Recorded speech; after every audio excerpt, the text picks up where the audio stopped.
Hi കൂട്ടുകാരെ, എല്ലാവർക്കും the deep ഡൈവിലേക്ക് സ്വാഗതം. ഒരു സയൻസ് ക്വിസിന് വേണ്ടിയുള്ള തയ്യാറെടുപ്പ്, കുറച്ച് തമാശയും കാര്യങ്ങളുമായി റെഡിയല്ലേ? റെഡി. നമ്മൾ ഉത്തരങ്ങൾ കാണാതെ പഠിക്കാൻ മാത്രമല്ല, അതിനു പിന്നിലുള്ള കൊച്ചു കൊച്ചു രഹസ്യങ്ങളും കണ്ടുപിടിക്കും. ചിലപ്പോൾ നിങ്ങൾ വിചാരിക്കുന്നതിലും സിമ്പിൾ ആയിരിക്കും കാര്യങ്ങൾ. അതെ. അപ്പോൾ ഒട്ടും സമയം കളയണ്ട, നിങ്ങളുടെ ആ ചോദ്യക്കടലാസിലെ ആദ്യത്തെ ചോദ്യത്തിലേക്ക് കടക്കാം. ഇതാ വരുന്നു ആദ്യത്തെ ചോദ്യം. പ്രകാശവുമായി ബന്ധപ്പെട്ട പരീക്ഷണങ്ങൾക്ക് നോബൽ സമ്മാനം നേടിയ ഭാരതീയ ശാസ്ത്രജ്ഞൻ ആരാണ്? ഉത്തരം സി.വി. രാമൻ, നമ്മുടെ ഇന്ത്യയുടെ അഭിമാനമായ ശാസ്ത്രജ്ഞൻ. സി.വി. രാമൻ, അതെ. പ്രകാശം ഇങ്ങനെ ചിതറിത്തെറിക്കുന്ന ഒരു പ്രതിഭാസം, രാമൻ ഇഫക്റ്റ്, കണ്ടുപിടിച്ചതിനാണ് അദ്ദേഹത്തിന് നോബൽ സമ്മാനം കിട്ടിയത്. ഭയങ്കര സംഭവമാണല്ലേ? ശരിയാണ്.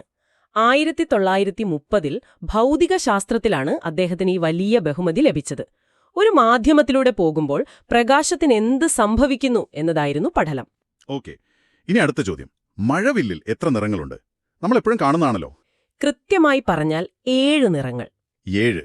വയലറ്റ്, ഇൻഡിഗോ, നീല, പച്ച, മഞ്ഞ, ഓറഞ്ച്, ചുവപ്പ്. വിബ്ജിയോർ എന്ന് ഓർത്താൽ മതി. അല്ലേ? അതെ, വിബ്ജിയോർ. മഴത്തുള്ളികളിൽ സൂര്യന്റെ വെളിച്ചം തട്ടിച്ചിതറുമ്പോഴാണ് ഈ ഭംഗിയുള്ള കാഴ്ച. വെള്ളത്തുള്ളികൾ ഒരു പ്രിസം പോലെ പ്രവർത്തിച്ച് വെളുത്ത പ്രകാശത്തെ 7 നിറങ്ങളാക്കി മാറ്റുന്നു. ശരി, അടുത്തത്. ഭൂമിയിലെ പ്രകാശത്തിന്റെ ഏറ്റവും പ്രധാനപ്പെട്ട സ്രോതസ് ഏതാണ്? അത് പിന്നെ നമ്മുടെ സ്വന്തം സൂര്യനാണ്. സൂര്യനില്ലെങ്കിൽ നമുക്കിവിടെ വെളിച്ചവും ചൂടുമൊന്നുമില്ല. ചെടികൾ ഭക്ഷണം പാകം ചെയ്യുന്നതും സൂര്യന്റെ സഹായത്തോടെയാണ്. ശരിക്കും ഒരു ഹീറോ ആണല്ലേ സൂര്യൻ? തീർച്ചയായും. ഭൂമിയിലെ ജീവൻ നിലനിർത്തുന്നതിൽ സൂര്യന്റെ പങ്ക് വളരെ വലുതാണ്. ചോദ്യം 4. ലോക മണ്ണ് ദിനം എന്നാണ്? മണ്ണിനുമുണ്ടോ ഒരു ദിവസം? ഉണ്ട്. ഡിസംബർ 5 ലോക മണ്ണ് ദിനം. ഓ, ഡിസംബർ 5. നമ്മൾ ഓടിക്കളിക്കുന്ന, ചെടികൾ വളരുന്ന മണ്ണിനെ സംരക്ഷിക്കേണ്ടതിന്റെ പ്രാധാന്യം ഓർക്കാനുള്ള ദിവസമാണിത്. മണ്ണ് നല്ലതാണെങ്കിലേ നല്ല വിളവുണ്ടാകൂ. ശരിയാണ്. മണ്ണിന്റെ ആരോഗ്യം സംരക്ഷിക്കേണ്ടതിന്റെ പ്രാധാന്യം ലോകത്തെ അറിയിക്കാനാണ് ഐക്യരാഷ്ട്രസഭ ഈ ദിനം ആചരിക്കുന്നത്. അടുത്ത ചോദ്യം ഇത്തിരി രസമുള്ളതാണ്. സ്വയം പ്രകാശിക്കുന്ന ഒരു ഷഡ്പദം, അതായത് 6 കാലുകളുള്ള ഒരു കുഞ്ഞൻ ജീവി, രാത്രിയിൽ മിന്നിമിന്നി പറക്കുന്നത് കാണാറില്ലേ? മിന്നാമിനുങ്ങ്. അതെ, മിന്നാമിനുങ്ങ്. അതിന്റെ വയറ്റിൽ ലൂസിഫറിൻ എന്നൊരു രാസവസ്തുവുണ്ട്. അത് ഓക്സിജനുമായി കൂടിച്ചേരുമ്പോൾ മാജിക് പോലെ വെളിച്ചം വരും. സ്വന്തമായി ബാറ്ററിയിട്ട ടോർച്ച് കൊണ്ട് നടക്കുന്ന പോലെയുണ്ട്. ശരിയാണ്. ഈ പ്രതിഭാസത്തിന് ബയോലുമിനസെൻസ് എന്നാണ് ശാസ്ത്രം പറയുന്നത്. ജീവികൾ സ്വയം പ്രകാശമുണ്ടാക്കുന്നത്. ബയോലുമിനസെൻസ് കൊള്ളാം. ചോദ്യം 6. കണ്ടുപിടുത്തങ്ങളുടെ രാജാവ് എന്ന് വിളിക്കുന്നത് ആരെയാണ്? ആരായിരിക്കും ആ super star? Thomas Alva Edison. Edison നമ്മൾ ഉപയോഗിക്കുന്ന ബൾബ് കണ്ടുപിടിച്ച ആളാണ്. അതുപോലെ 1000-ലധികം കണ്ടുപിടുത്തങ്ങൾ. ശരിക്കും ഒരു ഡോറമോന്റെ കയ്യിലെ ഗാഡ്ജറ്റ് പോലെ, ഓരോ പുതിയ സാധനങ്ങൾ. അതെ. ഫോണോഗ്രാഫ്, സിനിമ കാണിക്കുന്ന ക്യാമറ തുടങ്ങി ലോകത്തെ മാറ്റിമറിച്ച പലതും അദ്ദേഹത്തിന്റെ സംഭാവനയാണ്. ഇനി അടുത്ത ചോദ്യം ആകാശത്തേക്ക് നോക്കിയാണ്. വടക്കുഭാഗത്ത് സ്ഥിരമായി ഒരേ സ്ഥലത്ത് കാണുന്ന നക്ഷത്രമേതാണ്? ധ്രുവനക്ഷത്രം അഥവാ പൊളാരിസ്. ധ്രുവനക്ഷത്രം. പണ്ടൊക്കെ രാത്രി യാത്ര ചെയ്യുന്നവർ വഴിതെറ്റാതിരിക്കാൻ ഈ നക്ഷത്രത്തെയാണ് നോക്കിയിരുന്നത്. കാരണം ഇതെപ്പോഴും വടക്ക് ദിശ കാണിച്ചു തരും, ഒരു വഴികാട്ടിയെ പോലെ. അതെ, ഭൂമിയുടെ അച്ചുതണ്ട് നേരെ ചൂണ്ടുന്ന ദിശയിലാണ് ഈ നക്ഷത്രമുള്ളത്. അതുകൊണ്ടാണ് അത് അനങ്ങാതെ നിൽക്കുന്നതായി തോന്നുന്നത്. ഇനിയൊരു ജീവിയെക്കുറിച്ചാണ് ചോദ്യം. നട്ടെല്ലിൽ ഏറ്റവും കൂടുതൽ എല്ലുകളുള്ള ജീവി ഏതാണ്? പാമ്പ്. പാമ്പോ? ആണോ? പാമ്പ് ഇഴഞ്ഞു പുഴഞ്ഞു പോകുന്നത് കണ്ടിട്ടില്ലേ? ഒരുപാട് കുഞ്ഞു കുഞ്ഞു എല്ലുകൾ നട്ടെല്ലിൽ ഉള്ളതുകൊണ്ടാണ് അതിനങ്ങനെ വളയാനും തിരിയാനും ഒക്കെ പറ്റുന്നത്. ശരിയാണ്. ശരീരത്തിന് നീളത്തിനനുസരിച്ച് ഈ എല്ലുകളുടെ എണ്ണം കൂടും. ഇത് ചലനത്തിന് വളരെ അത്യാവശ്യമാണ്. ഓക്കെ. ചോദ്യം 9. നീലക്കടുവ ഒരു പൂമ്പാറ്റയുടെ പേരാണ്. അങ്ങനെയെങ്കിൽ തവളക്കണ്ണൻ എന്നത് എന്തിന്റെ പേരാണ്? തവളയുടെ കണ്ണാണോ? അല്ലേ അല്ല. തവളക്കണ്ണൻ എന്നത് ഒരു തരം നെല്ലിനത്തിന്റെ പേരാണ്. നെല്ലോ? കണ്ടോ, പേര് കേട്ട് നമ്മൾ തെറ്റിദ്ധരിക്കും. നീലക്കടുവ, പൂമ്പാറ്റ, തവളക്കണ്ണൻ, നെല്ല്. കേരളത്തിൽ കൃഷി ചെയ്യുന്ന ഒരു പ്രത്യേകതരം നെല്ലാണ് തവളക്കണ്ണൻ. അതെ, കേരളത്തിന്റെ തനതായ ഒരുപാട് നെല്ലിനങ്ങളിൽ ഒന്നാണിത്.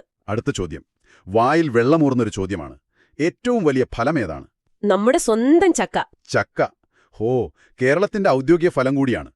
ചക്കപ്പുഴുക്കും ചക്ക വറുത്തതും. ഹോ, ചിലർക്ക് ചക്ക കണ്ടാൽ പിന്നെ ചുറ്റുമുള്ളതൊന്നും കാണില്ല. ചക്കപ്പഴം സീരിയലിലെ പോലെ. ലോകത്തിലെ തന്നെ ഏറ്റവും വലിയ പഴങ്ങളിൽ ഒന്നാണ് ചക്ക. അതിന്റെ എല്ലാ ഭാഗങ്ങളും ഉപയോഗപ്രദമാണ്. ശരി. ചോദ്യം 11. നമ്മളൊക്കെ ശ്വസിക്കുമ്പോൾ ഓക്സിജൻ ആണല്ലോ എടുക്കുന്നത്. എന്നാൽ സസ്യങ്ങൾ ശ്വസിക്കാൻ ഏത് വാതകമാണ് ഉപയോഗിക്കുന്നത്? സസ്യങ്ങളും ശ്വസിക്കാൻ ഓക്സിജൻ തന്നെയാണ് ഉപയോഗിക്കുന്നത്. അപ്പോൾ നമ്മളെപ്പോലെ തന്നെ. പക്ഷേ പകൽ സമയത്ത് അവർ സ്വന്തമായി ഭക്ഷണമുണ്ടാക്കുമ്പോൾ, അതായത് പ്രകാശ സംശ്ലേഷണം നടക്കുമ്പോൾ, കാർബൺ ഡയോക്സൈഡ് വലിച്ചെടുത്ത് ഓക്സിജൻ പുറത്തുവിടും. അതാണ് വ്യത്യാസം. അതെ, രാത്രിയിൽ അവരും ഓക്സിജൻ എടുക്കും. അതുകൊണ്ട് രാത്രി മരച്ചുവട്ടിൽ കിടക്കുമ്പോൾ ഓക്സിജൻ കുറയാൻ സാധ്യതയുണ്ടെന്ന് പറയാറുണ്ട്. ശരി. അടുത്തത് നമ്മുടെ ശരീരത്തെക്കുറിച്ചാണ്. മനുഷ്യ ശരീരത്തിലെ ഏറ്റവും ഉറപ്പുള്ള ഭാഗം ഏതാണ്? തലയാണോ? എല്ലുകളാണോ? അല്ല, നമ്മുടെ പല്ലിന്റെ പുറത്തുള്ള വെളുത്ത ആവരണം, ഇനാമൽ. പല്ലിന്റെ ഇനാമൽ. ഓ, കട്ടിയുള്ള എന്ത് കടിച്ചു പൊട്ടിക്കാനും നമ്മളെ സഹായിക്കുന്ന ആ ഭാഗം. അതാണ് നമ്മുടെ ശരീരത്തിലെ ഏറ്റവും സ്ട്രോങ് ആയ വസ്തു. കാൽസ്യം ഫോസ്ഫേറ്റ് പോലുള്ള ധാതുക്കൾ കൊണ്ടാണ് ഇനാമൽ ഉണ്ടാക്കിയിരിക്കുന്നത്. നല്ല കട്ടിയാണ്. ചോദ്യം 13. സൗരയൂഥത്തിൽ ഇപ്പോൾ ആകെ എത്ര ഗ്രഹങ്ങളുണ്ട്? 8 ഗ്രഹങ്ങൾ. 8.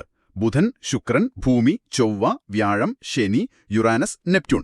പണ്ട് പ്ലൂട്ടോ എന്നൊരാൾ കൂടിയുണ്ടായിരുന്നു, പക്ഷെ പുള്ളിക്കാരനെ ഇപ്പോ കുള്ളൻ ഗ്രഹങ്ങളുടെ ടീമിലേക്ക് മാറ്റി. അതെ, കുള്ളൻ ഗ്രഹം. 2006-ലാണ് പ്ലൂട്ടോയുടെ ഗ്രഹപദവി മാറ്റിയത്. ഓക്കെ. പനി വരുമ്പോൾ ഡോക്ടർ നമ്മുടെ ശരീരത്തിലെ ചൂടളക്കാൻ ഉപയോഗിക്കുന്ന ഉപകരണം ഏതാണ്? Clinical thermometer. തെർമോമീറ്റർ. വായിലോ കക്ഷത്തോ വെച്ച് നോക്കുമ്പോൾ അതിലെ വര എവിടെ എത്തുന്നുവെന്ന് നോക്കിയാണ് പനി ഉണ്ടോ എന്ന് മനസ്സിലാക്കുന്നത്. അതെ, മനുഷ്യന്റെ ശരീരതാപനില കൃത്യമായി അളക്കാൻ വേണ്ടി ഉണ്ടാക്കിയതാണ് ക്ലിനിക്കൽ തെർമോമീറ്റർ. അടുത്ത ചോദ്യം കേട്ടാൽ നിങ്ങൾ ഞെട്ടും. ഏറ്റവും നീളം കൂടിയ പുല്ലുവർഗം ഏതാണ്? പുല്ലു. മുള. ബാംബു. മുള. അതെ, നമ്മൾ കാണുന്ന വലിയ മുള ഒരുതരം പുല്ലാണ്. ലോകത്തിലെ ഏറ്റവും നീളമുള്ള പുല്ല്. ചില മുളയൊക്കെ ഒരു ദിവസം കൊണ്ട് 1 മീറ്ററിലധികം വളരും. എന്തൊരു സ്പീഡാണല്ലേ? ശരിയാണ്.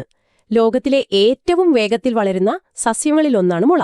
അടുത്തത്, കേരളത്തിൽ ഏറ്റവും കൂടുതൽ നദികളുള്ള ജില്ല ഏതാണ്? വടക്കേ അറ്റത്തുള്ള കാസർഗോഡ് ജില്ല. കാസർഗോഡ്. 12 നദികളാണ് അവിടെയുള്ളത്. ചെറിയ തോടുകളല്ല, പുഴകളായി ഒഴുകുന്നവ. അതെ, 15 കിലോമീറ്ററിൽ കൂടുതൽ നീളമുള്ള ജലപ്രവാഹങ്ങളെയാണ് നമ്മൾ നദികളായി കണക്കാക്കുന്നത്.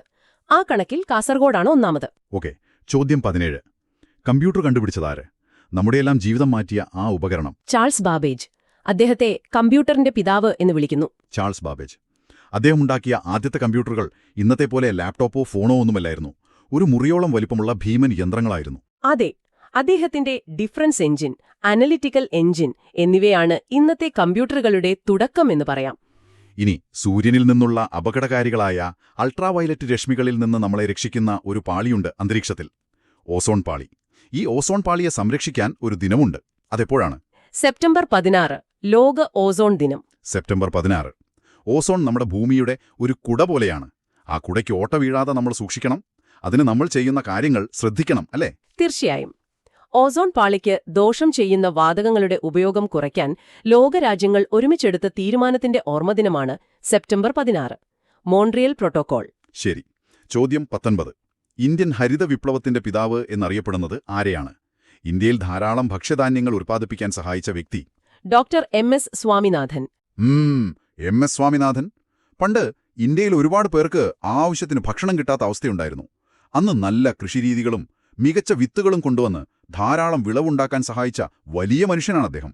അതെ, ഗോതമ്പ്, അരി എന്നിവയുടെ അത്യുൽപാദന ശേഷിയുള്ള ഇനങ്ങൾ വികസിപ്പിക്കുന്നതിൽ അദ്ദേഹം പ്രധാന പങ്കുവഹിച്ചു. ഓ, ഈ ചോദ്യം നമ്മൾ നേരത്തെ കണ്ടതാണല്ലോ. മിന്നാമിനുങ്ങിന്റെ വെളിച്ചത്തിന് കാരണമായ പദാർത്ഥം ഓർമ്മയുണ്ടോ കൂട്ടുകാരെ? ലൂസിഫറിൻ. മിടുക്കർ. ലൂസിഫറിൻ. മിന്നാമിനുങ്ങിന്റെ സ്വന്തം ബൾബിലെ മാന്ത്രിക വസ്തു. ശരിയാണ്. ലൂസിഫറിൻ, ലൂസിഫറേസ് എന്ന എൻസീം, ഓക്സിജൻ എന്നിവ ചേർന്നാണ് ഈ പ്രകാശം ഉണ്ടാകുന്നത്. അടുത്തത്, തീ കെടുത്താൻ സഹായിക്കുന്ന വാതകം ഏതാണ്? തീ കണ്ടാൽ ഓടി രക്ഷപ്പെടണം, പക്ഷെ ചില വാതകങ്ങൾക്ക് തീയിനെ പേടിപ്പിക്കാൻ കഴിയും. Carbon dioxide, CO2. Carbon dioxide. നമ്മൾ ശ്വാസം വിടുമ്പോൾ പുറത്തുവിടുന്ന അതേ വാതകം. തീ അണയ്ക്കുന്ന ഉപകരണങ്ങളിൽ, ഫയർ എക്സ്റ്റിംഗ്വിഷറിൽ ഈ വാതകമാണ് ഉപയോഗിക്കുന്നത്. ഇത് തീയെ മൂടി ഓക്സിജൻ കിട്ടാതെയാക്കും. അതെ, ഓക്സിജൻ കത്താൻ സഹായിക്കുമ്പോൾ കാർബൺ ഡയോക്സൈഡ് തീ അണയ്ക്കാൻ സഹായിക്കുന്നു.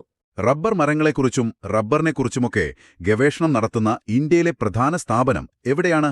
അത് നമ്മുടെ കോട്ടയം ജില്ലയിൽ rubber research institute of India. നമ്മുടെ കോട്ടയം. റബ്ബർ കൃഷിക്ക് പേരുകേട്ട സ്ഥലം. അവിടെയാണ് ഈ വലിയ ഗവേഷണ കേന്ദ്രം. ഇന്ത്യയിലെ റബ്ബർ കൃഷിയും വ്യവസായവും മെച്ചപ്പെടുത്താനുള്ള പഠനങ്ങളാണ് അവിടെ നടക്കുന്നത്. ചോദ്യം 23. മലേറിയ എന്ന പനി പരത്തുന്ന ജീവി ഏതാണ്? ഒരു ശല്യക്കാരൻ. കൊതുക്. പ്രത്യേകിച്ച് പറഞ്ഞാൽ അനോഫിലസ് പെൺകൊതുക്. ഈ കൊതുകുകളുണ്ടല്ലോ, കടിക്കു മാത്രമല്ല രോഗം പരത്തുകയും ചെയ്യും. മലേറിയ പരത്തുന്നത് ഈ അനോഫിലസ് ചേച്ചിമാരാണ്. അതുകൊണ്ട് കൊതുക് കടികൊള്ളാതെ നോക്കണം. ശരിയാണ്. പ്ലാസ്മോഡിയം എന്ന അണുവിനെയാണ് ഈ കൊതുകുകൾ നമ്മുടെ ശരീരത്തിൽ എത്തിക്കുന്നത്. ആപ്പിൾ കഴിക്കുമ്പോൾ ഒരു ചെറിയ പുളിപ്പ് തോന്നാറില്ലേ? ആ പുളിക്ക് കാരണം ആപ്പിളിലുള്ള ഒരു ആസിഡാണ്. ഏതാണത്? Malic acid. Malic acid. Okay. അതുകൊണ്ടാണ് ആപ്പിളിന് ആ പ്രത്യേക രുചി കിട്ടുന്നത്. പല പഴങ്ങളിലും സ്വാഭാവികമായി കാണുന്ന ഒരു ജൈവ ആസിഡാണിത്. ലോഹങ്ങളാണല്ലോ സാധാരണയായി വൈദ്യുതി കടത്തിവിടുന്നത്. എന്നാൽ വൈദ്യുതി കടത്തിവിടുന്ന ഒരു അലോഹമുണ്ട്. പെൻസിലിന്റെ ഉള്ളിലൊക്കെ കാണുന്ന ഒരാള്. ആരാണത്? ഗ്രാഫൈറ്റ്. ഗ്രാഫൈറ്റ്. നമ്മൾ പെൻസിൽ കൊണ്ട് എഴുതുന്ന കറുത്ത സാധനം, അത് കാർബൺ എന്ന അലോഹത്തിന്റെ ഒരു രൂപമാണ്. പക്ഷെ ആളൊരു വിരുദ്ധനാണ്, കറണ്ട് കടത്തിവിടും. അതെ, ഗ്രാഫൈറ്റിന്റെ പ്രത്യേക ഘടനയാണ് അതിനെ വൈദ്യുതി ചാലകമാക്കുന്നത്. ശരി, വണ്ടികളുടെ സൈഡിലിരിക്കുന്ന കണ്ണാടി ശ്രദ്ധിച്ചിട്ടില്ലേ? പുറകിൽ നിന്ന് വരുന്ന വാഹനങ്ങളെ കാണാൻ ആ കണ്ണാടി ഏതു തരം ദർപ്പണമാണ്? കോൺവെക്സ് ദർപ്പണം. കോൺവെക്സ് ദർപ്പണം. ഇത് പുറകിലുള്ള വലിയ വാഹനങ്ങളെയും ചെറുതാക്കി കാണിക്കും. അതുകൊണ്ട് ഡ്രൈവർക്ക് കൂടുതൽ കാഴ്ച കിട്ടും, സുരക്ഷിതമായി വണ്ടി ഓടിക്കാം. ഈ ദർപ്പണങ്ങൾ എല്ലായ്പ്പോഴും നിവർന്നതും ചെറുതുമായ പ്രതിബിംബം തരുന്നതുകൊണ്ട് കാഴ്ചയുടെ വ്യാപ്തി കൂടും. അതാണ് കാരണം. ഓക്കെ, എല്ലാ ആസിഡുകളിലും പൊതുവായി കാണുന്ന ഒരു ആറ്റം ഏതാണ്? Hydrogen, H. ഹൈഡ്രജൻ. നാരങ്ങാവെള്ളം, വിനാഗിരി തുടങ്ങിയ പുളിരസമുള്ള ആസിഡുകളിലെല്ലാം ഈ ഹൈഡ്രജൻ ഉണ്ടാവും. ശരിയാണ്. ആസിഡുകൾ വെള്ളത്തിൽ ലയിക്കുമ്പോൾ ഹൈഡ്രജൻ അയോണുകൾ H+ ഉണ്ടാകുന്നു. കാസ്റ്റിക് സോഡ എന്ന് നമ്മൾ സാധാരണ പറയുന്ന രാസവസ്തുവിന്റെ ശരിക്കുള്ള പേരെന്താണ്? സോപ്പൊക്കെ ഉണ്ടാക്കാൻ ഉപയോഗിക്കും. Sodium hydroxide, NaOH. Sodium hydroxide. ഇതൊരു ശക്തമായ ആൽക്കലിയാണ്. കൈകാര്യം ചെയ്യുമ്പോൾ സൂക്ഷിക്കണം, കൈ പൊള്ളാൻ സാധ്യതയുണ്ട്. മുതിർന്നവരുടെ സഹായത്തോടെയേ ഉപയോഗിക്കാവൂ. കേട്ടോ കൂട്ടുകാരെ? അതെ, തീർച്ചയായും. വ്യാവസായികമായി ഒരുപാട് ഉപയോഗങ്ങളുള്ള ഒരു രാസവസ്തുവാണിത്. മനുഷ്യൻ ആദ്യമായി ചന്ദ്രനിൽ കാലുകുത്തിയതിന്റെ ഓർമ്മയ്ക്കായി നമ്മൾ ചാന്ദ്രദിനം ആഘോഷിക്കാറുണ്ട്. അത് ഏത് ദിവസമാണ്? ജൂലൈ 20. ജൂലൈ 20. നീൽ ആംസ്ട്രോങ് എന്ന ബഹിരാകാശ സഞ്ചാരി ചന്ദ്രനിൽ ആദ്യ കാലടി വെച്ച ആ വലിയ നിമിഷം, അതിന്റെ ഓർമ്മ ദിവസം. 1969 ജൂലൈ 20-നാണ് അപ്പോളോ 11 ദൗത്യത്തിന്റെ ഭാഗമായി ആ ചരിത്ര സംഭവം നടന്നത്. ഓ, ഇത് വീണ്ടും വന്നു. സസ്യങ്ങൾ ശ്വസിക്കുന്ന വാതകമേതാണ്? ഇപ്പോൾ എല്ലാവർക്കും അറിയാമായിരിക്കും. ഓക്സിജൻ. അതെ, ഓക്സിജൻ തന്നെ. നമ്മൾ ചോദ്യം 11-ൽ ഇത് വിശദമായി പറഞ്ഞതാണ്. അപ്പോൾ ഓർമ്മയുണ്ടെന്ന് കരുതുന്നു. ശരിയാണ്. ഓർമ്മയുണ്ടോന്ന് പരിശോധിക്കാൻ നല്ലതാണ് ഇത്തരം ചോദ്യങ്ങൾ. അടുത്തത്, കേരളത്തിൽ ഏറ്റവും കൂടുതൽ നെൽകൃഷി ചെയ്യുന്ന ജില്ല ഏതാണ്? പാലക്കാട് ജില്ല. പാലക്കാട്. വിശാലമായ നെൽപ്പാടങ്ങൾ ഉള്ളതുകൊണ്ടാണ് പാലക്കാടിനെ കേരളത്തിന്റെ നെല്ലറ എന്ന് വിളിക്കുന്നത്. അതെ, അവിടത്തെ കാലാവസ്ഥയും മണ്ണിന്റെ സ്വഭാവവും നെൽകൃഷിക്ക് വളരെ അനുയോജ്യമാണ്. വെളുത്ത പ്രകാശത്തിൽ, അതായത് സൂര്യപ്രകാശത്തിൽ എത്ര നിറങ്ങൾ അടങ്ങിയിട്ടുണ്ട്? മഴവില്ലിന്റെ കാര്യം പറഞ്ഞപ്പോൾ നമ്മളത് സൂചിപ്പിച്ചിരുന്നു. 7 നിറങ്ങൾ. വിബ് ജിയോർ. അതെ, വയലറ്റ് മുതൽ ചുവപ്പ് വരെയുള്ള ആ 7 നിറങ്ങൾ ചേർന്നാണ് നമ്മൾ കാണുന്ന വെളുത്ത പ്രകാശമുണ്ടാകുന്നത്. ഒരു പ്രിസം ഉപയോഗിച്ച് ഈ നിറങ്ങളെ വേർതിരിച്ചു കാണാൻ പറ്റും. സൂര്യപ്രകാശമാണ് ധവളപ്രകാശത്തിന് ഏറ്റവും നല്ല ഉദാഹരണം. പ്രകൃതിയിൽ കാണുന്ന, എന്നാൽ ആസിഡോ ആൽക്കലിയോ അല്ലാത്ത ന്യൂട്രലായ ഒരു ദ്രാവകം ഏതാണ്? നമ്മൾ ദിവസവും ഉപയോഗിക്കും. ശുദ്ധജലം, വാട്ടർ. വെള്ളം. അതെ, ജീവൻ നിലനിർത്താൻ നമുക്ക് ഒഴിച്ചുകൂടാനാവാത്ത വെള്ളം ആസിഡുമല്ല ആൽക്കലിയുമല്ല. അതിന്റെ pH മൂല്യം 7 ആണ്. അതെ, pH 7 എന്നാൽ ന്യൂട്രൽ. 7-ൽ കുറഞ്ഞാൽ ആസിഡ്, 7-ൽ കൂടിയാൽ ആൽക്കലി. മനുഷ്യ ശരീരത്തിലെ ഏറ്റവും വലിയ അവയവം ഏതാണ്? ഉള്ളിലുള്ളതാണോ പുറത്തുള്ളതാണോ? നമ്മുടെ ത്വക്ക്, സ്കിൻ. നമ്മുടെ തൊലി. തല മുതൽ കാലുവരെ നമ്മളെ പൊതിഞ്ഞു സംരക്ഷിക്കുന്ന ഒരു വലിയ പുതപ്പ് പോലെ. അതാണ് ഏറ്റവും വലിയ അവയവം. ശരിയാണ്. ശരീരത്തിന്റെ താപനില നിയന്ത്രിക്കാനും അണുക്കളിൽ നിന്ന് രക്ഷിക്കാനും സ്പർശനമറിയാനുമെല്ലാം ത്വക്ക് സഹായിക്കുന്നുണ്ട്. ഭൂമിയോട് ഏറ്റവും അടുത്തുള്ള നക്ഷത്രം ഏതാണ്? ഇത് ശ്രദ്ധിച്ചു ഉത്തരം പറയണം. സൂര്യൻ. അതെ, സൂര്യൻ. ആകാശത്ത് കോടിക്കണക്കിന് നക്ഷത്രങ്ങളുണ്ടെങ്കിലും നമുക്ക് ഏറ്റവും അടുത്തുള്ള നക്ഷത്രം നമ്മുടെ സ്വന്തം സൂര്യനാണ്. അതുകൊണ്ടാണ് അതിന് ഇത്ര വലിപ്പവും പ്രകാശവും ചൂടും തോന്നുന്നത്. മറ്റുള്ള നക്ഷത്രങ്ങൾ ഒരുപാട് ദൂരെയായതുകൊണ്ടാണ് കുഞ്ഞു മിന്നാമിനുങ്ങുകളെപ്പോലെ കാണുന്നത്. മുണ്ടകൻ എന്നത് ഏത് കൃഷിയുമായി ബന്ധപ്പെട്ട വാക്കാണ്? നെൽകൃഷിയുമായി ബന്ധപ്പെട്ടതാണ്. നെൽകൃഷി. കേരളത്തിലെ നെൽകൃഷിക്ക് പല സീസണുകളുണ്ട്. വിരിപ്പ്, മുണ്ടകൻ, പുഞ്ച എന്നിവയാണ് പ്രധാന കാലങ്ങൾ. മുണ്ടകൻ അതിലൊരു സീസണാണ്. അതെ, ഓരോ സീസണിലെയും കാലാവസ്ഥയ്ക്കനുസരിച്ചാണ് ഈ പേരുകൾ നൽകിയിരിക്കുന്നത്. തീകെടുത്താൻ കാർബൺ ഡൈ ഓക്സൈഡ് സഹായിക്കും എന്ന് നമ്മൾ പറഞ്ഞു. എന്നാൽ കത്താൻ സഹായിക്കുന്ന വാതകം ഏതാണ്? ഓക്സിജൻ. ഓക്സിജൻ. നമ്മൾ ശ്വാസമെടുക്കാൻ ഉപയോഗിക്കുന്ന അതേ ഓക്സിജൻ. ഓക്സിജൻ ഇല്ലെങ്കിൽ ഒന്നിനും കത്താൻ പറ്റില്ല. ശരിയാണ്. ജ്വലനം എന്ന രാസപ്രവർത്തനത്തിന് ഓക്സിജൻ അത്യാവശ്യമാണ്. ഇന്ത്യ ചൊവ്വാഗ്രഹത്തെക്കുറിച്ച് പഠിക്കാനയച്ച ബഹിരാകാശ പേടകത്തിന്റെ പേരെന്താണ്? മംഗൾയാൻ. മംഗൾയാൻ. ചൊവ്വയെ മംഗൾ എന്നും ഹിന്ദിയിൽ പറയും. ഇന്ത്യയുടെ അഭിമാന ദൗത്യമായിരുന്നു അത്. ISRO, അതായത് ഇന്ത്യയുടെ ബഹിരാകാശ ഗവേഷണ സ്ഥാപനം, വളരെ കുറഞ്ഞ ചെലവിൽ വിജയകരമായി ഇത് പൂർത്തിയാക്കി. ചൊവ്വയുടെ അന്തരീക്ഷത്തെയും ഉപരിതലത്തെയും കുറിച്ച് പഠിക്കുകയായിരുന്നു ലക്ഷ്യം. കേരളത്തിലെ ആദ്യത്തെ ജലവൈദ്യുത പദ്ധതി, അതായത് വെള്ളത്തിൽ നിന്ന് കരണ്ടുണ്ടാക്കാൻ തുടങ്ങിയ ആദ്യത്തെ ഡാം ഏതാണ്? പള്ളിവാസൽ പദ്ധതി. പള്ളിവാസൽ. ഇടുക്കി ജില്ലയിലെ പള്ളിവാസൽ. കേരളത്തിൽ വൈദ്യുതി ഉൽപ്പാദനം തുടങ്ങിയത് അവിടെ നിന്നാണ്. 1940-ലാണ് ഇത് പ്രവർത്തനം ആരംഭിച്ചത്. നമ്മുടെ ചുറ്റുമുള്ള വായുവിൽ, അതായത് അന്തരീക്ഷത്തിൽ ഏറ്റവും കൂടുതൽ അളവിലുള്ള വാതകമേതാണ്? ഓക്സിജനാണോ? അല്ല, നൈട്രജനാണ് ഏറ്റവും കൂടുതൽ. അതെ, ഏകദേശം 78% നൈട്രജനാണ്. ഓക്സിജൻ വെറും 21%ഒക്കെയുള്ളൂ. ബാക്കി മറ്റു വാതകങ്ങൾ. ശരിയാണ്. സസ്യങ്ങൾക്ക് വളരാൻ നൈട്രജൻ വേണം. പക്ഷേ അവയ്ക്ക് വായുവിലെ നൈട്രജനെ നേരിട്ട് ഉപയോഗിക്കാൻ കഴിയില്ല. ഒരു ജീവിയുടെ ഫോട്ടോസ്റ്റാറ്റ് കോപ്പിയെടുക്കുന്നത് പോലെ അതേപോലത്തെ മറ്റൊരു ജീവിയെ ഉണ്ടാക്കുന്ന സാങ്കേതിക വിദ്യയ്ക്ക് പറയുന്ന പേരെന്താണ്? ക്ലോണിംഗ്. ക്ലോണിംഗ്. ഡോളി എന്ന ആട്ടിൻകുട്ടിയെ ഇങ്ങനെയാണ് ആദ്യമായി ഉണ്ടാക്കിയത്. ഒരു ജീവിയുടെ കോശത്തിൽ നിന്ന് അതിന്റെ തനി പകർപ്പിനെ സൃഷ്ടിക്കുന്നു. അതെ, ജനിതക പദാർത്ഥം ഉപയോഗിച്ച് മാതൃജീവിയുടെ തനി പകർപ്പുണ്ടാക്കുന്ന പ്രക്രിയയാണിത്. തമിഴ്നാട്ടില്, നമ്മുടെ അടുത്ത സംസ്ഥാനത്ത്, ഒരുപാട് പ്രതിഷേധങ്ങൾക്ക് കാരണമായ ഒരു ആണവോർജ്ജ നിലയമുണ്ട്. അതെവിടെയാണ് സ്ഥിതി ചെയ്യുന്നത്? കൂടംകുളം എന്ന സ്ഥലത്ത്. കൂടംകുളം ആണവോർജ്ജം ഉപയോഗിച്ച് വൈദ്യുതി ഉണ്ടാക്കുന്ന വലിയ നിലയമാണിത്. ഇതിന്റെ സുരക്ഷയെക്കുറിച്ച് ചില ആശങ്കകൾ ഉള്ളതുകൊണ്ടാണ് അവിടെ പ്രതിഷേധങ്ങളുണ്ടായത്. ഊർജ്ജ ഉൽപ്പാദനവും സുരക്ഷയും തമ്മിലുള്ളൊരു ചർച്ചയ്ക്ക് ഇത് കാരണമായിട്ടുണ്ട്. ഡോക്ടർമാർ നമ്മുടെ ശരീരത്തിന്റെ ഉള്ളിലുള്ള അവയവങ്ങളുടെ ചിത്രമെടുക്കാൻ ഉപയോഗിക്കുന്ന ഒരു സ്കാനിംഗ് രീതിയുണ്ട്. ശബ്ദം ഉപയോഗിച്ചാണിത് ചെയ്യുന്നത്. ഏതാണത്? Ultrasound scanning. Ultrasound scan. ഗർഭിണികൾ വയറ്റിലെ കുഞ്ഞിനെ കാണാൻ ഇത് ചെയ്യാറുണ്ടില്ലേ? നമുക്ക് കേൾക്കാൻ പറ്റാത്ത ഉയർന്ന തരം ശബ്ദതരംഗങ്ങൾ അൾട്രാസൗണ്ട് ഉപയോഗിച്ചാണ് ഈ ചിത്രങ്ങൾ എടുക്കുന്നത്. ഇത് വേദനയില്ലാത്തതും സുരക്ഷിതവുമായൊരു പരിശോധനാ രീതിയാണ്. വിമാനങ്ങളുടെയും റോക്കറ്റുകളുടെയും ഒക്കെ വേഗത പറയുമ്പോൾ മാക് നമ്പർ എന്ന് കേട്ടിട്ടില്ലേ? എന്താണ് ഈ 1 മാക് നമ്പർ എന്ന് പറഞ്ഞാൽ? ശബ്ദത്തിന്റെ വായുവിലുള്ള വേഗതയാണ് 1 മാക് നമ്പർ. ഓഹോ, അതായത് ഒരു വിമാനം മാക് 1 വേഗതയിൽ പോകുന്നു എന്ന് പറഞ്ഞാൽ അത് ശബ്ദത്തിന്റെ അതേ വേഗതയിലാണ് പോകുന്നത്. മാക് 2 എന്ന് പറഞ്ഞാൽ ശബ്ദത്തിന്റെ ഇരട്ടി വേഗത, ഭയങ്കര സ്പീഡ്. അതെ, ഒരു വസ്തുവിന് വായുവിലൂടെയോ മറ്റേതെങ്കിലും മാധ്യമത്തിലൂടെയോ സഞ്ചരിക്കുമ്പോൾ അതിന്റെ വേഗതയെ ആ മാധ്യമത്തിലെ ശബ്ദത്തിന്റെ വേഗതയുമായി താരതമ്യം ചെയ്യുന്ന യൂണിറ്റാണ് മാക് നമ്പർ. ഭൂമിയുടെ ഇരട്ട സഹോദരി എന്നറിയപ്പെടുന്ന ഗ്രഹം ഏതാണ്? കാണാൻ ഏകദേശം ഭൂമിയെപ്പോലെ. ശുക്രൻ, വീനസ്. ശുക്രൻ വലുപ്പത്തിലും ഘടനയിലുമൊക്കെ ഭൂമിയുമായി നല്ല സാമ്യമുണ്ട്. അതുകൊണ്ടാണ് ഭൂമിയുടെ ഇരട്ട എന്ന് വിളിക്കുന്നത്. പക്ഷെ അവിടത്തെ അന്തരീക്ഷം വളരെ വ്യത്യസ്തമാണ്. ഭയങ്കര ചൂടാണ്. ശരിയാണ്. പ്രഭാത നക്ഷത്രം, സായാഹ്ന നക്ഷത്രം എന്നൊക്കെ അറിയപ്പെടുന്നതും ശുക്രനാണ്. അടുത്ത ചോദ്യം ശ്രദ്ധിച്ചു കേൾക്കണം. സൂര്യനോട് ഏറ്റവും അടുത്തുള്ള നക്ഷത്രം ഏതാണ്? ഭൂമിയോടല്ല, സൂര്യനോട് ഏറ്റവും അടുത്തുള്ള വേറൊരു നക്ഷത്രം. Proxima Centauri. പ്രോക്സിമ സെന്റോറി നമ്മുടെ സൗരയൂഥത്തിന് പുറത്തുള്ള സൂര്യൻ കഴിഞ്ഞാൽ നമുക്ക് ഏറ്റവും അടുത്തുള്ള നക്ഷത്രം. എന്നാലും ഒരുപാട് ദൂരെയാണ് കേട്ടോ. പ്രകാശത്തിന് പോലും അവിടെ എത്താൻ 4 വർഷത്തിലധികം വേണം. അതെ, ഇതൊരു ചുവപ്പുകുള്ളൻ നക്ഷത്രമാണ്.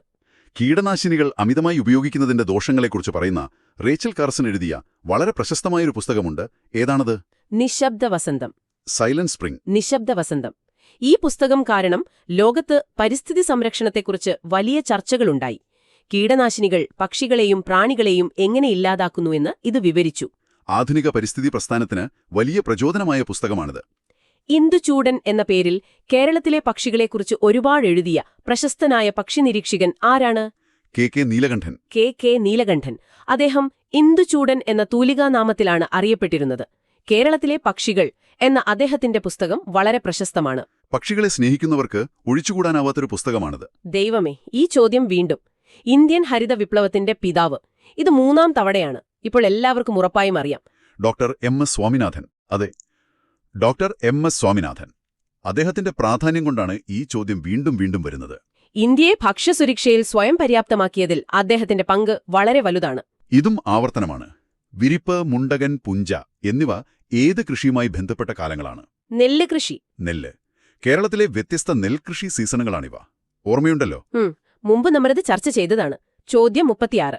കുരുമുളകിന്റെ ഇല ശ്രദ്ധിച്ചിട്ടുണ്ടോ? അതിലെ ഞരമ്പുകൾ, സിരകൾ എങ്ങനെയാണ് ക്രമീകരിച്ചിരിക്കുന്നത്? വല പോലെയാണോ അതോ നേർരേഖയിലാണോ? വല പോലെയാണ്. അതിന് ജാലികാ സിരാവിന്യാസം എന്ന് പറയും. ജാലികാ സിരാവിന്യാസം. അതെ, ഒരു നെറ്റ് പോലെ ഇല മുഴുവൻ ഞരമ്പുകൾ കാണാം. എന്നാൽ വാഴയിലയിലോ പുല്ലിലോ നോക്കിയാൽ ഞരമ്പുകൾ സമാന്തരമായി നേർരേഖയിൽ പോകുന്നത് കാണാം. അതെ, അതിന് സമാന്തര സിരാവിന്യാസം എന്ന് പറയും. ഇത് സസ്യങ്ങളെ തിരിച്ചറിയാൻ സഹായിക്കുന്ന ഒരു അടയാളമാണ്. തവളകൾക്ക് കരയിലും വെള്ളത്തിലും ജീവിക്കാൻ പറ്റുമല്ലോ. വെള്ളത്തിലായിരിക്കുമ്പോൾ അവ എങ്ങനെയാണ് ശ്വസിക്കുന്നത്? ശ്വാസകോശം ഉപയോഗിച്ചാണോ? അല്ല, വെള്ളത്തിലായിരിക്കുമ്പോൾ അവ പ്രധാനമായും തൊലിയിലൂടെയാണ് ത്വക്ക് ശ്വസിക്കുന്നത്. എന്തൊരു കഴിവ്! തൊലിയിലൂടെയോ? വെള്ളത്തിൽ ലയിച്ചു ചേർന്ന ഓക്സിജനെ തൊലിയിലൂടെ വലിച്ചെടുക്കാൻ തവളയ്ക്ക് കഴിയും. അതുകൊണ്ടാണ് അവയ്ക്ക് വെള്ളത്തിനടിയിൽ കുറേ നേരം നിൽക്കാൻ പറ്റുന്നത്. ഇതിനെ ത്വക്ക് ശ്വസനം, ക്യൂട്ടേനിയസ് റെസ്പിറേഷൻ എന്ന് പറയും. ഓക്കെ. അമാവാസി ദിവസം നമുക്ക് ചന്ദ്രനെ കാണാൻ പറ്റില്ല. അന്ന് സൂര്യനും ഭൂമിക്കും ചന്ദ്രനും ഇടയിൽ ആരാണ് നടുക്ക് വരുന്നത്? ചന്ദ്രൻ. അതെ, സൂര്യനും ഭൂമിക്കും ഇടയിൽ ചന്ദ്രൻ വരുമ്പോൾ ചന്ദ്രന്റെ പ്രകാശം തട്ടാത്ത ഭാഗമാണ് ഭൂമിക്ക് നേരെ വരുന്നത്. അതുകൊണ്ടാണ് നമുക്ക് ചന്ദ്രനെ കാണാൻ പറ്റാത്തത്. പൗർണമി ദിവസം നേരെ തിരിച്ച് ഭൂമിയാണ് നടുക്കുവരുന്നത്. അപ്പോൾ ചന്ദ്രന്റെ പ്രകാശമുള്ള ഭാഗം നമുക്ക് മുഴുവനായി കാണാം. ശരി. റോഡിൽ ഇപ്പോൾ എല്ലായിടത്തും AI ക്യാമറകൾ വെച്ചിട്ടുണ്ടല്ലോ, ട്രാഫിക് നിയമങ്ങൾ തെറ്റിക്കുന്നവരെ പിടിക്കാൻ. ഈ AIയുടെ മുഴുവൻ പേരെന്താണ്? Artificial intelligence. മലയാളത്തില് നിർമ്മിത ബുദ്ധി എന്ന് പറയും. നിർമ്മിത ബുദ്ധി, അതായത് മനുഷ്യരെ പോലെ ചിന്തിക്കാനും പഠിക്കാനും കഴിവുള്ള കമ്പ്യൂട്ടർ പ്രോഗ്രാമുകൾ. ഹെൽമറ്റ് വെച്ചില്ലെങ്കിലോ സീറ്റ് ബെൽറ്റ് ഇട്ടില്ലെങ്കിലോ ഒക്കെ ഈ ക്യാമറ കണ്ടുപിടിക്കും. ശരിക്കും ഒരു മിടുക്കൻ ക്യാമറ. ഹഹ അതെ, നമ്മുടെ ജീവിതത്തിലെ പല കാര്യങ്ങളിലും AI ഇപ്പോ ഉപയോഗിക്കുന്നുണ്ട്. ഡെങ്കിപ്പനി പരത്തുന്നതും കൊതുകാണെന്ന് നമുക്കറിയാം. ഏത് തരം കൊതുകുകളാണ് ഡെങ്കിപ്പനിക്ക് കാരണം? ഏഡീസ് ഈജിപ്റ്റി എന്ന കൊതുക്. ഈഡീസ് കൊതുകുകൾ. ഇവൻ പകൽ സമയത്താണ് കൂടുതൽ കടിക്കുന്നത്. കെട്ടിക്കിടക്കുന്ന ശുദ്ധജലത്തിലാണ് ഇവ മുട്ടയിടുന്നത്. അതുകൊണ്ട് വീടും പരിസരവും വൃത്തിയായി സൂക്ഷിക്കേണ്ടത് വളരെ പ്രധാനമാണ്. ശരിയാണ്. ഡെങ്കിപ്പനി കൂടാതെ ചിക്കുൻഗുനിയ, സിക്ക പോലുള്ള രോഗങ്ങളും ഈ കൊതുകുകൾ പരത്തും. ഒരു വിത്ത് മുളച്ചു ചെടിയായി വളരുമ്പോൾ അതിന് ആദ്യമൊക്കെ ഭക്ഷണം എവിടെ നിന്നാണ് കിട്ടുന്നത്? വിത്തിനുള്ളിൽ തന്നെ സംഭരിച്ചു വെച്ചിട്ടുള്ള ആഹാരത്തിൽ നിന്നാണ്. ആ ഭാഗത്തിന് ബീജപത്രം എന്നു പറയും. ബീജപത്രം. നമ്മൾ പയർ മുളപ്പിക്കുമ്പോൾ കാണുന്ന ആ തടിച്ച ഭാഗമില്ലേ, അതാണ് ബീജപത്രം. ചെടിക്ക് സ്വന്തമായി ഇല വന്ന് ഭക്ഷണമുണ്ടാക്കാൻ തുടങ്ങുന്നതുവരെ ഈ ബീജപത്രത്തിലെ ഭക്ഷണം കൊണ്ടാണ് അത് ജീവിക്കുന്നത്. ചെടിയുടെ ഒരു ലഞ്ച് ബോക്സ് പോലെയാണിത്. ലഞ്ച് ബോക്സ് കൊള്ളാം. ലോകത്ത് ഏറ്റവും കൂടുതൽ ദൂരം ദേശാടനം നടത്തുന്ന പക്ഷി ഏതാണ്? ഏറ്റവും വലിയ സഞ്ചാരി? Arctic tern. തരി. അതെ, ഭൂമിയുടെ ഒരറ്റത്ത് നിന്ന് മറ്റേ അറ്റത്തേക്ക് ഭക്ഷണത്തിനും പ്രജനനത്തിനും വേണ്ടി നടത്തുന്ന അത്ഭുതകരമായ യാത്രയാണിത്. കരിമ്പ് നമ്മൾ കഴിക്കാറുണ്ടല്ലോ. കരിമ്പിന്റെ ഏത് ഭാഗത്താണ് അതിന്റെ ആഹാരം, അതായത് മധുരം സംഭരിച്ചു വെച്ചിരിക്കുന്നത്? ഇലയിലാണോ, വേരിലാണോ?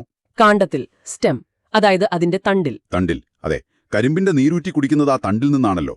ആ തണ്ടിലാണ് പഞ്ചസാര രൂപത്തിൽ ഭക്ഷണം സംഭരിക്കുന്നത്. ആ നീരിൽ നിന്നാണ് നമ്മൾ പഞ്ചസാര ഉണ്ടാക്കുന്നത്. ഇരവികുളം നാഷണൽ പാർക്ക്, മൂന്നാറിനടുത്തുള്ള ഈ സ്ഥലം ഒരു പ്രത്യേകതരം ജീവിയെ സംരക്ഷിക്കാൻ വേണ്ടിയുള്ളതാണ്. ഏതാണത്? വരയാട്, നീൽഗിരി ടഹർ. വരയാട്, നമ്മുടെ കേരളത്തിന്റെ സ്വന്തം ആട്. വംശനാശ ഭീഷണി നേരിടുന്ന ഈ ജീവിയെ പശ്ചിമഘട്ട മലനിരകളിലാണ് കാണുന്നത്. ഇരവികുളം ഇവയുടെ പ്രധാന സംരക്ഷണ കേന്ദ്രമാണ്. പാറക്കെട്ടുകളിലൂടെ ഓടിക്കയറാൻ മിടുക്കരാണ് ഈ വരയാടുകൾ. ലോക ജലദിനം എന്നാണ് ആചരിക്കുന്നത്? വെള്ളത്തിന്റെ പ്രാധാന്യം ഓർക്കാൻ ഒരു ദിവസം. മാർച്ച് 22. മാർച്ച് 22. വെള്ളം അമൂല്യമാണ്, പാഴാക്കരുത് എന്ന് നമ്മളെ ഓർമ്മിപ്പിക്കുന്ന ദിവസം. ഓരോ തുള്ളി വെള്ളവും സൂക്ഷിച്ചുപയോഗിക്കണം. ശരിയാണ്. ശുദ്ധജലക്ഷാമം ഒരു വലിയ പ്രശ്നമാകുന്ന ഈ കാലത്ത് ജലസംരക്ഷണത്തിന് പ്രാധാന്യമേറുകയാണ്. ചൂലേന്തി നിൽക്കുന്ന ഒരു കാക്ക. ഈ ചിത്രം എന്തിന്റെ ചിഹ്നമായിട്ടാണ് ഉപയോഗിക്കുന്നത്? ശുചിത്വത്തിന്റെ ചിഹ്നമായിട്ടാണ്. ശുചിത്വം അഥവാ വൃത്തി. നമ്മുടെ നാടും വീടും പരിസരവുമൊക്കെ വൃത്തിയായി സൂക്ഷിക്കേണ്ടതിന്റെ പ്രാധാന്യം ഓർമ്മിപ്പിക്കാനാണ് ഈ ചിഹ്നം. ശുചിത്വ ബോധവൽക്കരണ പരിപാടികളിലും മറ്റും ഈ എംബ്ലം കാണാറുണ്ട്. അവസാനത്തെ ചോദ്യം. ചോദ്യം 65. ഫെബ്രുവരി 28 നമ്മൾ ദേശീയ ശാസ്ത്രദിനമായി ആഘോഷിക്കുന്നു. ഇത് ഏത് ഇന്ത്യൻ ശാസ്ത്രജ്ഞന്റെ ഏത് കണ്ടുപിടുത്തത്തിന്റെ ഓർമ്മയ്ക്കാണ്? ഈ ചോദ്യം നമ്മൾ ആദ്യം ചർച്ച ചെയ്ത ആളുമായി ബന്ധപ്പെട്ടതാണ്. ഇത് CV രാമന്റെ ഓർമ്മയ്ക്കാണ്. അദ്ദേഹം രാമൻ ഇഫക്റ്റ് കണ്ടുപിടിച്ചതിന്റെ പ്രഖ്യാപനം നടന്ന ദിവസമാണ് ഫെബ്രുവരി 28. മിടുക്കർ. കണ്ടോ, തുടങ്ങിയതും CV രാമനിൽ, അവസാനിപ്പിക്കുന്നതും അദ്ദേഹത്തിൽ. 1928 ഫെബ്രുവരി 28-നാണ് അദ്ദേഹം ആ ലോകപ്രശസ്തമായ കണ്ടുപിടുത്തം പ്രഖ്യാപിച്ചത്. അതെ, ശാസ്ത്രത്തിനും ശാസ്ത്രജ്ഞർക്കും ഒരാദരം നൽകുന്ന ദിനം. ഹായ്. അപ്പോൾ നമ്മൾ 65 ചോദ്യങ്ങളും അതിന്റെ ഉത്തരങ്ങളും പിന്നിലുള്ള കുഞ്ഞു കുഞ്ഞു കാര്യങ്ങളും ചറപറ പറന്ന് പഠിച്ചു. എങ്ങനെയുണ്ടായിരുന്നു? ബോറടിച്ചോ? ഇല്ലെന്ന് വിശ്വസിക്കുന്നു. ഈ അറിവുകളൊക്കെ വെച്ച് ക്വിസ് മത്സരത്തിൽ കലക്കണം കേട്ടോ. ഇന്ന് നമ്മൾ പറഞ്ഞ കാര്യങ്ങളിൽ നിന്ന് ഒരു കാര്യം വ്യക്തമാണ്: നമ്മുടെ ചുറ്റുമുള്ള ലോകം എത്ര അത്ഭുതങ്ങൾ നിറഞ്ഞതാണെന്ന്, അല്ലേ? അതെ അതെ. സ്വന്തമായി വേച്ചമുണ്ടാക്കുന്ന മിന്നാമിനുങ്ങ്, വഴി കാണിക്കുന്ന ധ്രുവനക്ഷത്രം, ലോകം ചുറ്റുന്ന ആർട്ടിക് ടേൺ, തൊരിയിലൂടെ ശ്വാസമെടുക്കുന്ന തവള. ശരിയാണ്. ഇതൊക്കെ അറിയുമ്പോൾ ഇനിയും എന്തെല്ലാം രഹസ്യങ്ങൾ അറിയാനുണ്ടാകുമെന്ന് തോന്നുന്നില്ലേ? തീർച്ചയായും. അപ്പോൾ ഈ ചോദ്യങ്ങളെല്ലാം ഒന്നുകൂടി ഓർത്തു നോക്കുക. ഇനിയും ഇതുപോലുള്ള പുതിയ കാര്യങ്ങൾ കണ്ടെത്താൻ ശ്രമിക്കുക. എല്ലാവരും നന്നായി പഠിച്ച് മിടുക്കരായി മത്സരത്തിൽ പങ്കെടുക്കണം. All the best. എല്ലാ ആശംസകളും. ഓർമ്മിപ്പിച്ച് ഇതുപോലുള്ള രസകരമായ അറിവുകളും കഥകളും ഇനിയും കേൾക്കാൻ ഞങ്ങളുടെ ഈ ചാനൽ സബ്സ്ക്രൈബ് ചെയ്യാൻ മറക്കല്ലേ. നിങ്ങളുടെ കൂട്ടുകാർക്കും ഇത് ഷെയർ ചെയ്തു കൊടുക്കണം. അവർക്കും പഠിക്കാമല്ലോ. അതെ, എല്ലാവർക്കും ഉപകാരപ്പെടും. അപ്പോൾ അടുത്ത തവണ പുതിയൊരു വിഷയവുമായി വീണ്ടും കാണാം.